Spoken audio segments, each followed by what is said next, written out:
The wind on Virel 9 didn't blow so much as wheeze, like an old man with a grudge dragging sand across the landscape in coughs and sputters. Isla stood in the middle of the junk dunes, arms at her sides, the last transport ship already a smudge in the overcast sky. Her ears twitched once, betraying a flicker of emotion, then stilled. Dust caked the corners of her eyes, and her cloak, gray, frayed, too small for her long limbs, clung to her like a memory trying too hard to stay relevant. She had no idea how long she stood there. Maybe an hour, maybe 5. Time moved differently after exile. When the scavenger bot approached, she didn't look up. It clicked, beeped, and tried to analyze her as if she were another piece of junk. It whirred, hesitated, then backed off with a sound that might have been robotic confusion. She sat on a half-buried hull plate and dug her fingers into the dust. The sand here was sharp, metallic, like the planet had been ground down by time and disappointment. A rumbling engine broke the silence. Ayla didn't react until the engine sputtered, coughed, and finally died with a theatrical wheeze. Then she turned, slowly, suspiciously. The vehicle was, well, it was technically a transport skiff, but it looked like someone had welded 3 bad decisions together and called it a design. From behind the cracked windshield emerged a human man with disheveled hair, grease-stained coveralls, and the kind of grin that made people suspicious for good reason. "You're sitting on my engine," he said, pointing. "That panel's from an old T-74. Junk's still got a bit of growl in it." She blinked. He frowned. "Or maybe it's not. Who knows anymore?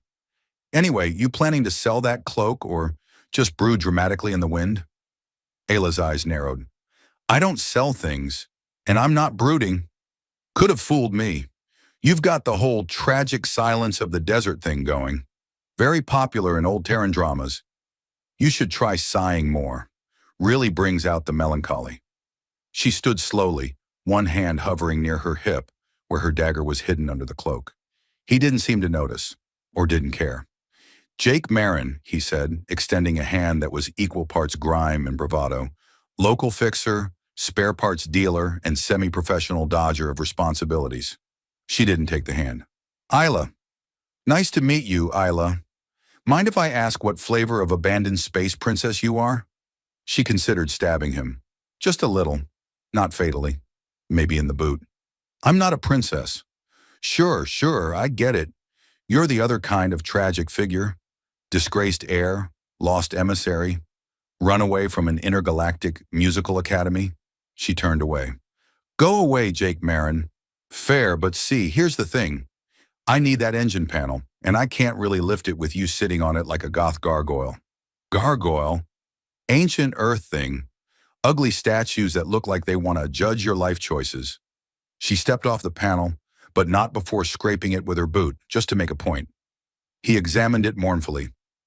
"That's going to buff out, maybe, someday." He crouched, began adjusting cables and wiring, talking as he worked. "Not that it's any of my business, but this is a bad place to be alone. Between the sandstorms, the scrappers, and the occasional rogue AI looking for purpose, it's not exactly cozy." She crossed her arms. "And you're offering hospitality?" He looked up. "Number, I'm offering half a protein bar, and the promise that I only snore when I'm happy." She blinked. He held up the bar. "Strawberry flavored. Kind of, if you squint your taste buds." It was the worst offer she'd ever received. It was also the only one.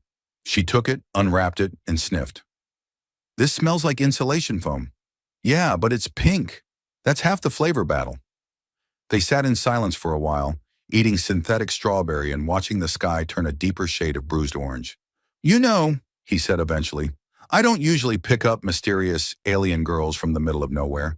People think that's my thing, but really it's only happened 3 times. She raised an eyebrow. "Okay, 2.5. One of them was a hologram." She almost smiled. "Almost. You got a destination?" She shook her head. "I was supposed to disappear. That's the plan." He nodded slowly. "That's a crap plan." "It's the only one I had." Jake stood, stretching his back.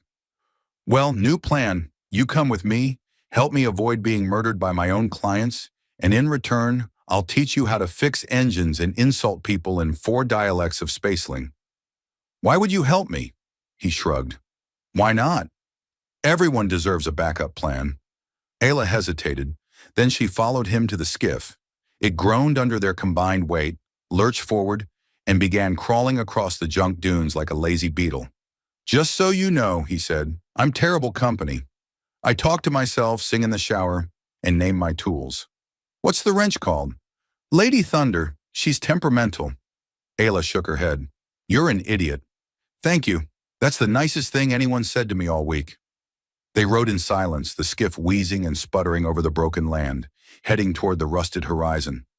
Somewhere out there was nothing, but now they'd face it together. The town of Crater's Edge wasn't much of a town. It was more of a determined gathering of rusted sheet metal structures, all crouched against the side of a ridge, like they were hiding from a very persistent tax collector. The sign welcoming visitors was half burned, and someone had scrawled, "Good luck," in red underneath it. Jake rolled the skiff into the main thoroughfare like he owned the place, which he absolutely did not.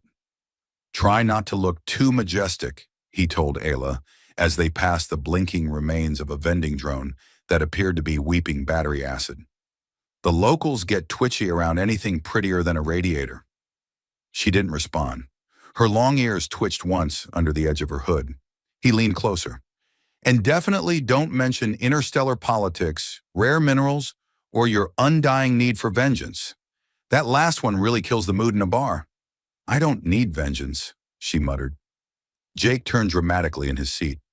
Then what am I even doing here? No vengeance? No blood oaths? What happened to proper space drama? She looked at him sideways. You said I could learn how to fix engines. Oh, right, that. He parked the skiff in front of a building labeled Quarn's Repairs and Terrible Life Advice. The sign flickered pathetically. Inside, the repair shop smelled like ozone and broken promises.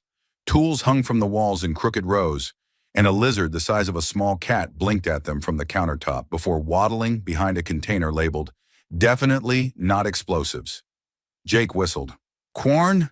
You old mushroom, I brought you a protege.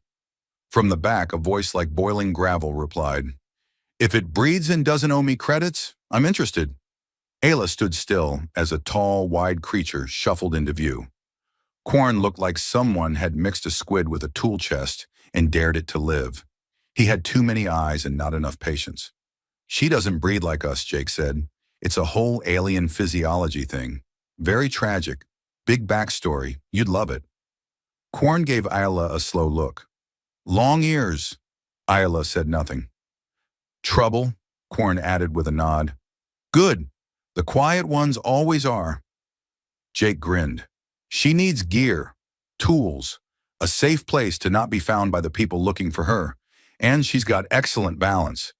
Didn't fall off the skiff once. That's your first compliment? Ayla said flatly. Balance is a very underrated skill in this line of work, Jake replied, opening a battered toolbox. You ever try rewiring a kinetic converter while it's on fire and also upside down? Didn't think so. Quarn grunted and waved a tentacle. She can stay, but if she breaks my grinder, I'm charging her for it in teeth. Later, after Jake left to procure supplies, which might have meant stealing, bargaining, or outright losing a game of cards, Ayla stood at the bench and stared at a disassembled pulse valve. The pieces didn't make sense. Not yet, but they had a logic, a rhythm if she listened hard enough. She moved slowly, cautiously, as if afraid the pieces might jump up and run. Quarn watched from behind a curtain of hanging chains. You don't smell like the others. She didn't look up. I'm not like the others. No, he said. You're not. They worked in silence for hours, the hum of machines filling the gaps where words weren't needed. Ayla found comfort in the weight of tools, in the satisfying click of a properly aligned seal, in the scent of hot metal. Here there were no judgments, just the honesty of repair. It's broken or it's not, and she could understand that. Jake returned at sunset, arms full of parts and a grin that threatened structural instability. You won't believe what I traded for these, he said. A hover kettle, a copy of Intergalactic Romance Monthly, and the promise of one heartfelt apology. Eventually. Ayla raised an eyebrow. You read romance magazines? Hey, those stories are emotionally rich and narratively sound, Jake replied. And the cover art is wildly inaccurate, which makes them even better. Korn slapped a tool onto the counter. She's good. Not fast, but good.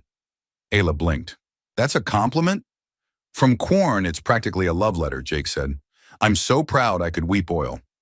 The three of them sat outside the shop later, under a sky that shimmered with a curtain of auroras from the nearby magnetite storms.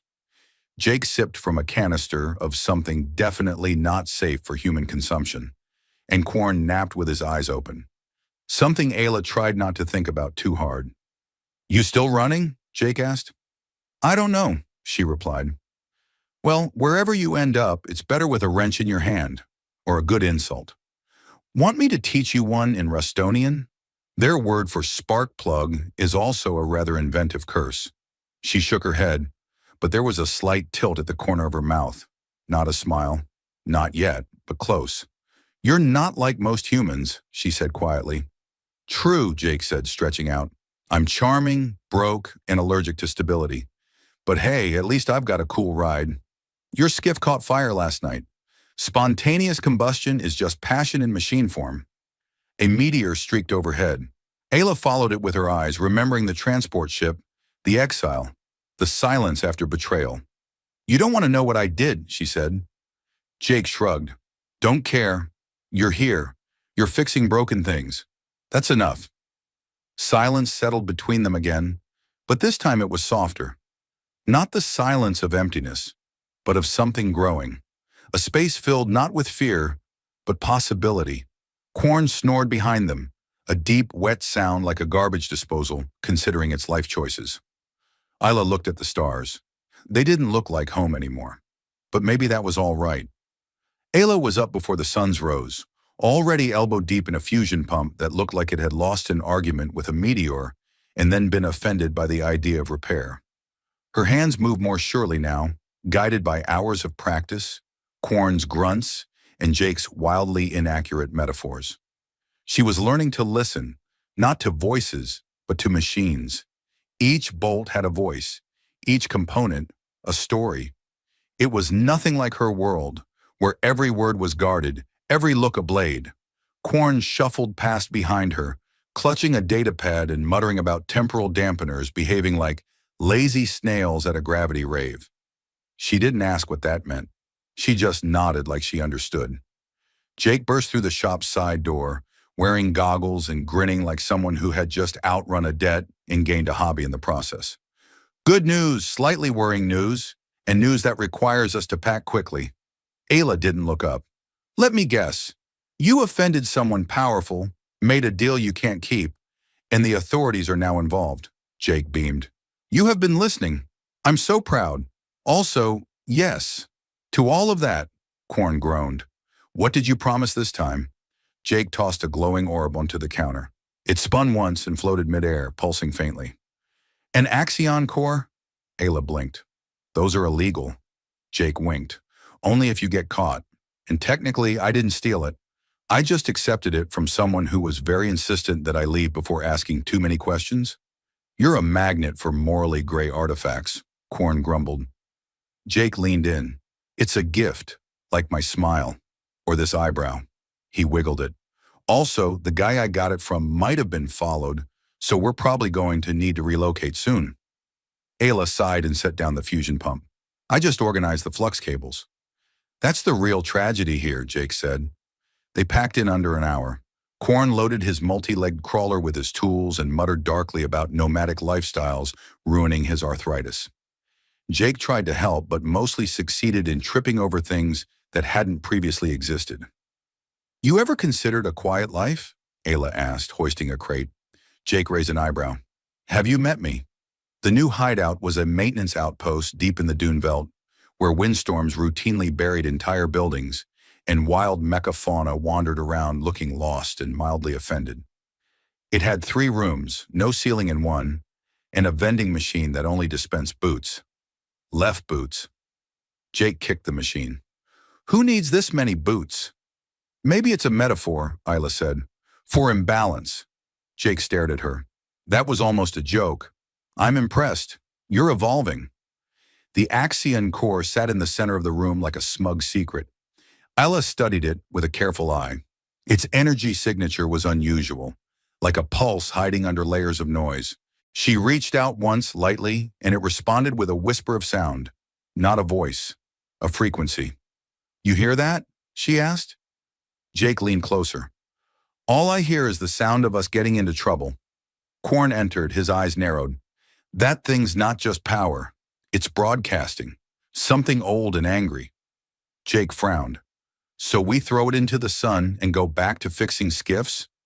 "I want to understand it," Ayla said quietly. They didn't argue, not out loud. That night, while Jake snored loudly enough to scare away anything with ears, Ayla sat alone with the core. Her fingers hovered over the surface, not touching. She remembered the voices of her people, cold and clear, like crystal shattered on stone. The council, the judgment, the exile. She had asked a question no one dared voice, and for that they erased her. "I asked why." Her words were barely breath. "Why we kept pretending. Why we built silence on top of silence. They told me I was broken." The core pulsed. She reached for it, and it reached back. For a moment the room vanished.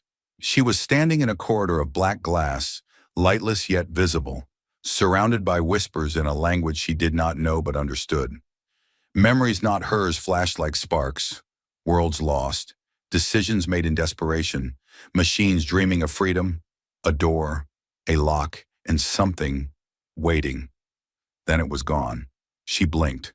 Jake was standing over her, holding 2 mugs and wearing a concerned expression overtop his usual nonsense. "You okay?" She nodded slowly. "I think it's a key." Jake sipped. "To what?" "I don't know, but it remembers." "Well, that's comforting," he said. "Let's just hope it doesn't start singing. Last time I dealt with a sentient artifact, it tried to marry me. Was it pretty?" "Stunning. Eyes like plasma storms. But its mother didn't approve. Also, she was a satellite."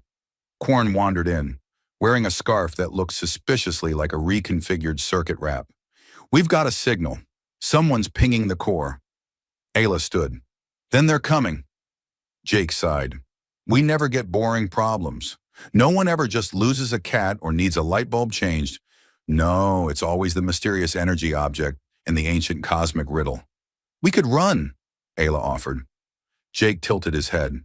"Do you want to?" She hesitated, then shook her head. "I want to know what it means. Why it found me." Jake smiled. "Then we stay, and probably get shot at." She allowed herself a small smile. "Probably." Outside, the wind began to howl, carrying dust and secrets. Inside, the 3 of them prepared. One with tools, one with jokes, and one with the weight of something long forgotten now awakening. They didn't know what was coming. But for the first time, Ayla wasn't facing it alone. The outpost hummed with a strange tension, like a song waiting to begin, its first note held back by breath and indecision. Ayla stood at the console they had cobbled together from salvaged drone parts in an ancient Terran stereo system that insisted on playing static unless you bribed it with heat. She stared at the pulse on the screen, a signal, clear now, echoing through the vacuum like a knock on a forgotten door. Whoever it was, they were getting closer. Jake lounged upside down on a metal crate, legs dangling over the edge, eating what he claimed were dried fruit slices and what Quorn insisted were fossilized garden clippings. Neither description filled her with confidence. "So," Jake said between crunches, "what's the plan when they arrive? Offer them tea? Pretend to be furniture? I do a mean lamp impression." Ayla arched an eyebrow. "That explains your shining personality." Quorn snorted. "Don't encourage him." Jake tossed a slice at him. It bounced off Quorn's forehead and fell into a spanner bin, where it would likely fossilize further. "You said the signal matches the core," Ayla said. "What does that mean?" Quorn pulled up a projection. "The core's a fragment. Whatever it belonged to, it's still out there. This signal is like its shadow. The bigger part is calling it home." "Then we follow it," she said. Jake sat upright so suddenly he knocked his head on a pipe. "I vote we don't follow the creepy ancient artifact that's whispering in frequencies. Let's do the opposite. Let's go on a beach vacation, somewhere with fewer sentient objects." Ella looked at him. You said you'd stand with me. Jake rubbed his head and sighed. You know, when I said that, I thought maybe we'd just fight some racists or steal a hoverbike. Not this. Still time to back out, she said softly. Jake met her eyes. Not a chance. They loaded the crawler, armed it with deflector shields, welded on some extra armor plating Jake found behind the outpost labeled, "Definitely not stolen," and headed into the dunes. The wind whispered secrets they couldn't quite catch, and the sky overhead was the color of a bruise trying to heal. The signal led them to a chasm, not a natural formation, but a scar, jagged and precise, as if something vast and terrible had carved the planet open like a wound, and then walked away without apology. Deep below, machinery stirred beneath stone, flickering in forgotten light. Jake peered over the edge. Well, that's friendly. Ayla checked the scanner. Multiple energy sources. The core is resonating. Quarn adjusted his goggles. It's like we're waking something up. Maybe we shouldn't.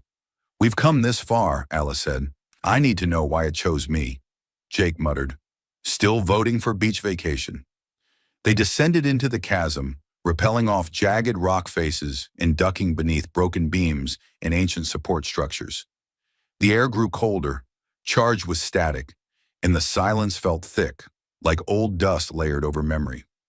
At the bottom they found it, a structure, part ship, part temple, part machine.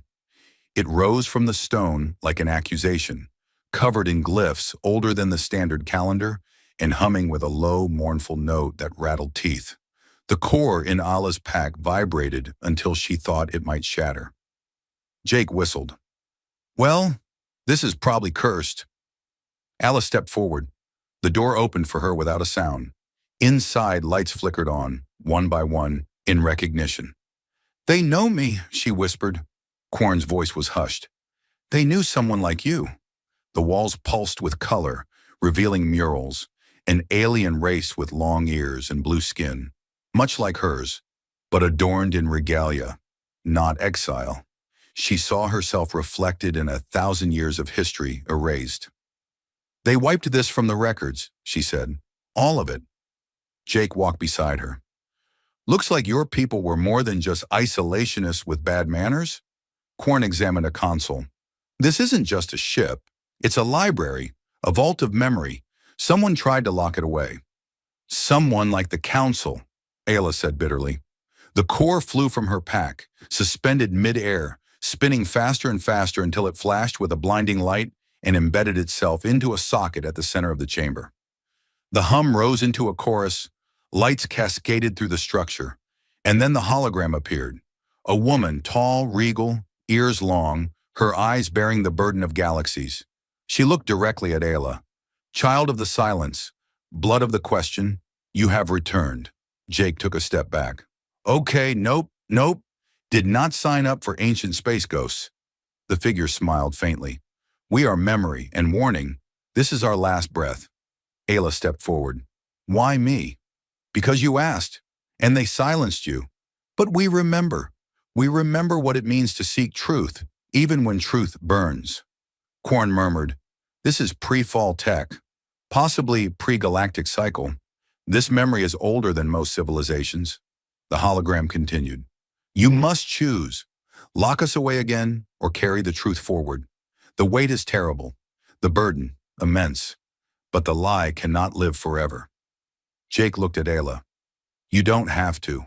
We can walk away. She shook her head. I've already lost everything for asking why. I won't turn my back on the answer. She touched the console. The structure shook. Lights blazed. Data surged into her mind. Not images, but patterns, feelings, history. She staggered, overwhelmed. Jake caught her before she fell. Still here, he said. Still with you. Quarn steadied them both. We need to get out of here. Whatever you just unlocked, it's not going to stay quiet. They ran. Behind them, the structure rose from the chasm, shedding rock and dust, emerging like a titan. It was a ship. It had always been a ship, and now it was awake. Ayla looked up at it, eyes wide. It remembers, and it's coming with us. Jake stared. We're gonna need a bigger garage. The ship hovered above the desert like a god with amnesia, still shaking sand from its hull as if annoyed by the long nap. Ayla stood at the base of the boarding ramp, wind tugging at her cloak, the glow of the craft's heart pulsing in time with her own heartbeat. Around her, the outpost's few remaining structures creaked in protest against the sudden presence of something that had outlived stars. Jake squinted up at the ship. I was expecting, I don't know, more tentacles. It's a memory ship, not a horror movie, Ayla said, stepping aboard. Still time for a horror movie, Quarn muttered, clutching his data pad like it was a life vest. Inside, the ship greeted her like an old friend. Lights warming, air adjusting to her breath, panels sliding open at a touch. It wasn't conscious in the way a person was, but there was intention in its silence. It had been waiting, and now it had purpose. They gathered in what could only be called the nerve chamber. Thousands of threads of light weaving through the air, forming shifting shapes of language and history. The data flowed around Ayla, recognizing her as both descendant and vessel. The legacy wasn't genetic, it was will. She had chosen to carry the truth, and the ship honored that. Jake paced. So we've got a millennia-old memory fortress, a girl with all of her species' suppressed history in her head, and a scientist with anxiety allergies. What's the next step? Bake cookies and overthrow a government? Close, Ayla said, tapping a console. We go to the Council of Orphan. Quarn choked. That's suicide. They'll vaporize us before we hit atmosphere. Not if they see the ship, she said. Not if they hear the truth broadcast across every channel. Jake sighed. You've really got a flair for dramatics. It's either brilliant or suicidal. Both, she replied, but that's always been our style. The ship lifted, silent and massive, cutting through the clouds like an ancient answer finally spoken aloud. As they broke orbit, the stars greeted them with a familiarity that made Ayla ache. This was her place, not in exile, not in silence, but moving forward with defiance and clarity. The Council's flagship loomed like a threat sculpted in gold and arrogance. As expected, they deployed interceptors. Ayla didn't flinch. The ship transmitted her message, bypassing encryption, saturating the entire system with light and sound. She appeared on every screen, every city, station, and dome. My name is Ayla. I was exiled for asking where we came from, for wondering why history had holes. I found the truth, not in myths or rebellion, but in memory. You erased your past to protect your power. I carry it now, and I won't let you bury it again. The ship projected the archives, images of her ancestors, of the silent war, of the decision to purge memory in favor of control. It was not vengeance, it was light, unavoidable, undeniable. The Council didn't fire. They couldn't. Across the system, people saw themselves in her. The questions she had asked were seeds, now planted in every curious mind. The silence cracked. Hours later, the flagship opened a channel. An elder appeared, gaunt and brittle, voice like dry wind. You have dismantled what we held sacred. Ayla's voice didn't waver. Then maybe it wasn't sacred. Maybe it was just convenient. You will be remembered as a heretic. Maybe. But I'll also be remembered. They didn't arrest her. Couldn't. She had become too large, too public. A symbol, reluctantly respected. The Council fractured, reshaped by exposure. Truth had forced their hand, and now history demanded a reckoning. In the aftermath, the ship didn't vanish. It became a school, a sanctuary, a monument. Pilgrims came not to worship, but to learn. Jake led orientation tours, which involved frequent detours and snack breaks. Quarn wrote 4 volumes on pre-fall data structures and was asked to teach, an offer he politely declined with a scream. Ayla stood beneath the ship one morning, the sky clear, a new world emerging like a sprout from ash. Jake stepped beside her, arms crossed. So you fixed a civilization, he said. No big deal. She smiled. I didn't fix it. I just reminded it who it was. Jake looked thoughtful. Still, I think you're the only person who's ever used a spaceship as a history teacher. I had help. He bumped her shoulder. I'll take that as a compliment. They walked side by side through the growing crowd of students, historians, and question askers. No one pointed, no one whispered. They just followed, curious, hopeful, like she had once been, long ago, before exile, before silence. And in that quiet, Ayla knew the truth wasn't just something you found. It was something you chose to carry. Always.